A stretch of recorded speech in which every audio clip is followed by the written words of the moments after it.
Praise lord. అందరికీ ప్రభువు నామములో వందనములు శుభములు కలుగును గాక. ఈ ఉదయకాల సమయమున శుభాభివందనములు. చూడండి, ఈ దినమున దేవుడు తన లేఖనముల ద్వారా మనతో మాట్లాడుతూ ఉన్నాడు. అది 69వ కీర్తన 34వ లేఖనాన్ని మనం స్పష్టంగా చదువుకుందాం. భూమి ఆకాశములు ఆయనను స్తుతించునుగాక, సముద్రములో వాటి యందు సంచరించు సమస్తమును ఆయనను స్తుతించునుగాక. దేవుని యొక్క నామము, ప్రభువైన యేసు క్రీస్తు యొక్క నామమును భూమి ఆకాశములు సముద్రమున సంచరించు సమస్తమైన జీవరాశులు కూడా దేవునిని స్తుతించుచున్నాయి. మరొక నూతనమైన దినమును ఇచ్చినందుకు ఆయనకు కృతజ్ఞతలు చెల్లించుతున్నాయి.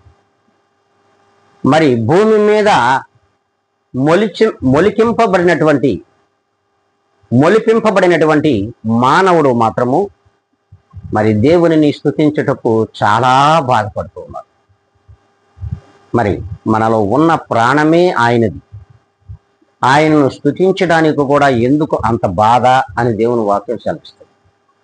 అవును, నీవు నేను మనము మరి క్రీస్తు మార్గమును జీవించాలి, ఆయన మార్గమును అన్వేషించాలి, ఆయన మార్గమే జీవ మార్గం అనుకున్న ఎడల ఇప్పుడే అందరము తలలు వంచుకొని ప్రార్థనలో ఏకీపిద్దాం.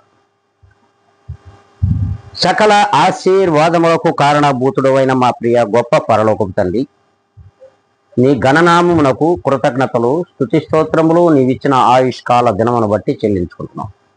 ప్రభువా, ఈ నూతనమైన దినమున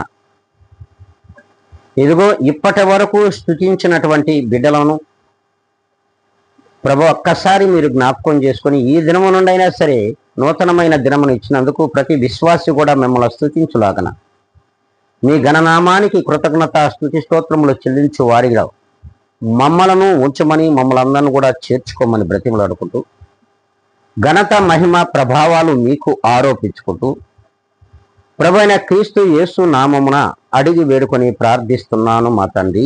ఆమేన్.